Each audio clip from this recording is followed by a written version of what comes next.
One of the biggest wishes for each new Smash game is the inclusion of more costumes and better costumes.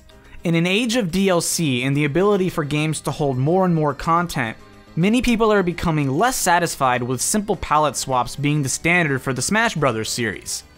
Now admittedly, Smash for 3DS and Wii U definitely took a step in the right direction with regards to this. Every character had 8 costumes, and several characters had multiple alternate costumes.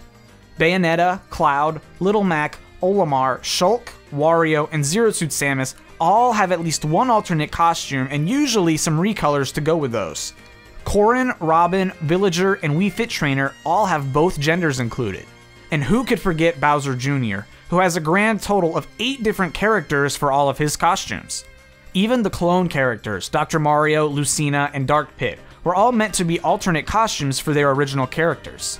So it's clear that Smash is definitely not against including full-on alternate appearances as costumes, and Nintendo is seemingly on board as well with just how many outfits Mario has in Super Mario Odyssey.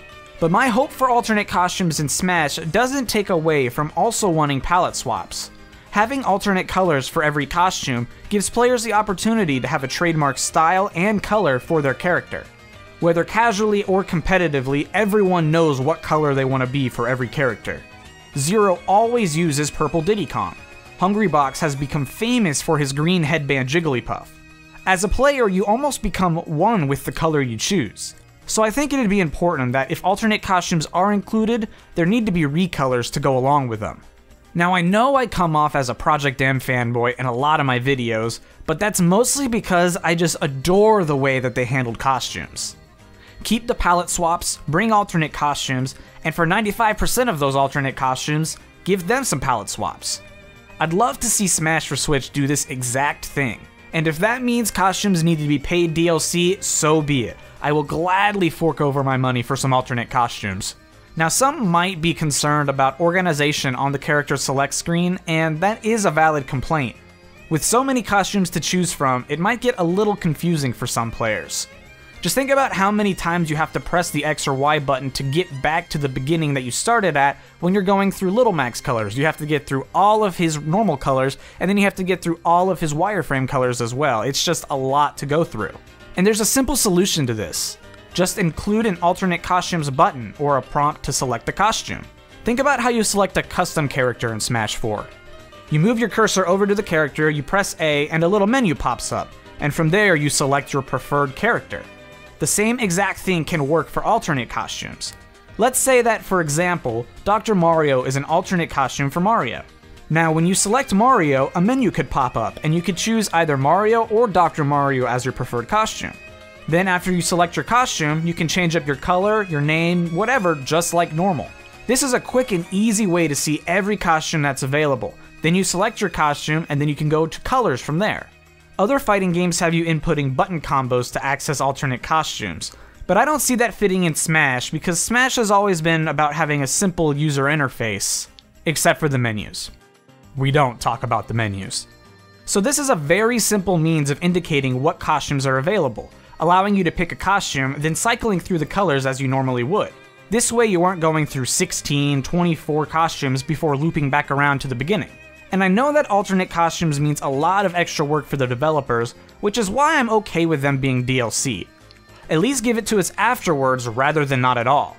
We've seen with Mario Odyssey that Nintendo isn't against DLC costumes. It would just be a matter of whether or not it would be paid DLC. Mario Odyssey's extra costumes aren't paid DLC. They just appear in your game whenever Nintendo pushes out an update. But those are handfuls of costumes for a single character. As of this video's release, there have only been 6 additional DLC costumes added to Mario Odyssey. Assuming every character in Smash were to get one alternate costume, 6 hasn't even scratched the surface. I mean, there were like 56 characters in Smash 4. There's probably going to be a similar number in Smash for Switch, so that's quite a bit of a difference. That's why I'd be alright with costumes being paid DLC. It actually gives Nintendo an incentive to release these by benefiting and making some money off of it. And we can see from the past that Nintendo is pretty fair with their DLC pricing. In Smash 4, full characters were like $4 to $6, and Mii Fighter costumes were 75 cents each. Literally 3/4. That's an unbelievably fair price in my opinion, and with the sheer number of characters that are usually in Smash, I wouldn't be surprised if Nintendo released a discounted bundle or a season pass where you get all the costumes for a cheaper bulk price. And this is all purely for cosmetics. You don't gain any advantage at all for the skins, they're just skins. But in the modern day, people love skins. It would be a huge money spinner to include DLC costumes. It's not like you're losing out on the full character. For example, we saw in the Smash trailer that they were using the Inkling designs from Splatoon 1 for the Inkling Fighter. An easy DLC costume idea would be to use the Splatoon 2 Inkling designs and make recolors for them. You can still own the Inkling character without owning the Splatoon 2 costume. It doesn't impact your ability to play the character at all, it's just impacting whether or not you have a certain costume. Maybe it's just the Smash modder in me, or maybe I'm just the result of the times and I just like skins. But I think this would be awesome for Smash. It would break new ground for Nintendo, and it would further propel the success of the Switch. But what do you guys think? Do you guys like my idea for DLC alternate costumes? If we were to get these alternate costumes, what would you like to see? What costumes for what characters? I'd love to know down in the comments below. If you enjoyed the video, be sure you hit the like button, and if you're not already, be sure to subscribe. That is it for this video. Thank you all so much for watching, and I will see you all next time.